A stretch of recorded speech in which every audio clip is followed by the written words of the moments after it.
Só vou tentar fazer em vídeo, resumir para vocês ao máximo o que já foi passado, né? Porque é muita escrita, muita coisa digitada, as pessoas às vezes trabalham, acaba se perdendo. Então, para voltar todo aquele conteúdo, para ajudar essas pessoas, é claro, vocês têm que ler, mas para ajudar um pouco mais essas pessoas, tem algumas pessoas aí que passam o dia trabalhando, principalmente a Giovana, acho que é a Andresa, eu resolvi fazer o vídeo para contextualizar isso tudo.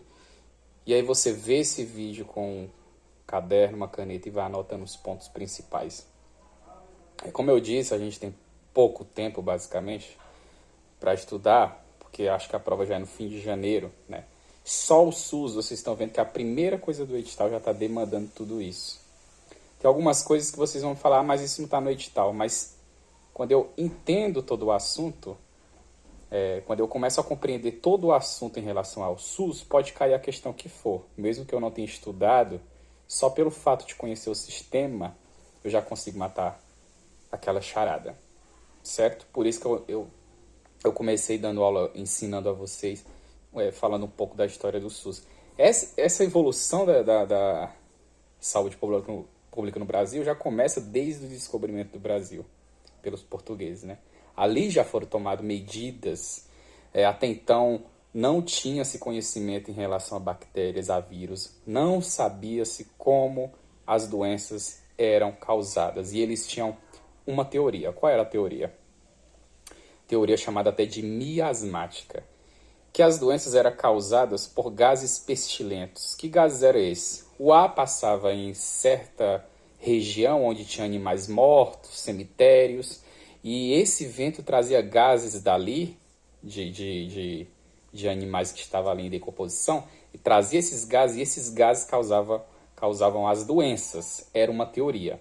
Tanto que eles adotavam lá umas medidas chamadas higienista, que era limpeza, né? Bem depois já do descobrimento do Brasil, onde a família real já entrou no Brasil, eles já tomavam os portugueses tomavam essas medidas de limpeza. É até uma das teorias onde você limpava ali o centro da cidade, expulsava morador de rua, etc. Essa era uma das teorias antes do conhecimento da era bacteriológica.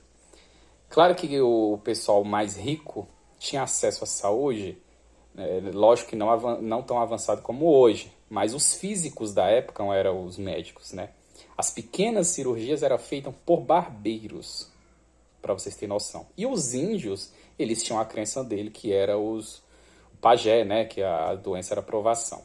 Né? E aí foram chegando padres jesuítas, tanto que foram fundadas as Santas Casas de Misericórdia em 1944, se eu não me engano, não me recordo aqui de cabeça. Vai ter alguns erros porque eu estou falando tudo de cabeça. E aí o que acontece? Nessa época eles extraíam bens do Brasil, ouro, pau-brasil, etc., para vender para fora. Então navios atracavam no Brasil para poder levar esses bens. Só que, chegando gente de fora para morar aqui, trazendo vírus, bactérias, etc., mesmo sem o conhecimento, diversas doenças começaram a aparecer, né? E aí o Brasil ficou muito mal visto afora por conta dessas doenças. E aí o pessoal, os outros países não queriam atracar aqui para fazer negócio com os portugueses, com o material do Brasil, por conta dessas doenças. Então os portugueses, a gente tem que tomar alguma medida, né, para que isso não atrapalhe o mercado. E qual foi uma das medidas que os portugueses tomaram? De criar... Então, um navio vinha de fora, né, com o pessoal para fazer essas compras. Esse navio ficava parado. Um agente da família real ia até o navio e verificava se não tinha ninguém com alguns sintomas de doença ali naquele navio. Quem não tivesse sintoma podia descer. Ganhava lá autorização para entrar na cidade. Os que tinham algum sintoma ia para um lazareto, que era uma espécie de um local cheio de quartos, sabe, como se fossem celas. E essa pessoa com sintomas ficava nesse lazareto, daí o termo lazarento, e ficava lá fazendo quarentena. Ficava lá por 40 dias. Se nesses 40 dias ele melhorasse, ele tinha autorização para entrar na cidade. Se não melhorasse e morresse, ele ia morrer ali mesmo e ficar ali mesmo. Era uma das medidas. Como eu já disse, então, índios acreditavam nos pajé, mas aí chegou os padres jesuítas para poder mudar isso. Os médicos eram os físicos da época.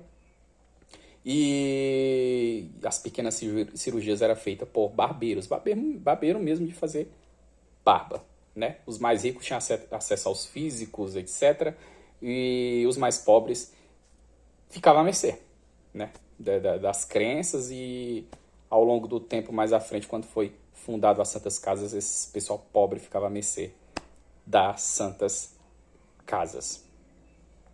Essa é uma pequena parte aí do início, só para vocês terem noção do início da evolução da saúde pública no Brasil.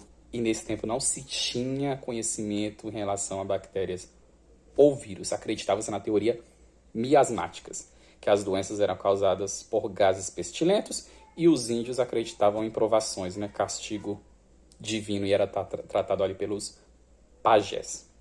Beleza? Saindo mais um pouco, evoluindo mais um pouco, a gente já entra na era bacteriológica, né? Ao descobrimento de que o que causava a doença era um agente, uma bactéria ou vírus, e aí morre ali a teoria miasmática, mas é criada uma nova teoria, a teoria da unicausalidade. O que essa teoria fala?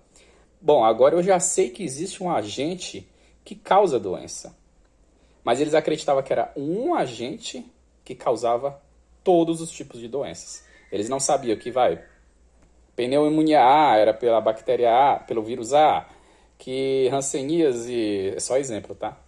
Ela pelo vírus tal. Eles acreditavam que um único era responsável por todas as doenças que existiam na época, tá? Se eu estiver errando, falando alguma besteira, me perdoe. Assim, a edição aqui vai o que tem na cabeça, de jeito bem formal. E aí teve essa era bacteriológica, tanto que já passando um bom tempo à frente, uma das primeiras vacinas que acontece, que eles criaram, vacina, eu esqueci agora da doença, me fugiu a cabeça, mas o que eles faziam? Eles pegavam o agente causador da doença, infectavam uma vaca, a vaca ia criar umas feridas, aquelas pústulas, né? Aquele pus, eles pegavam aquele pus e aí introduzia no ser humano. É tanto que nessa época que houve a revolta da vacina, uma das teorias do pessoal era que, primeiro, acreditava que as vacinas eram para eliminar os pobres, né? E a segunda teoria era que as vacinas faziam você ficar com feição bovina, né? Como a vacina era feita de pústulas das vacas, acreditava-se que o pessoal ia ficar com feição bovinas. Isso lembra o quê? Quando saiu a vacina da Covid, né? De virar jacaré. Pois é, o presente está repetindo muito o passado.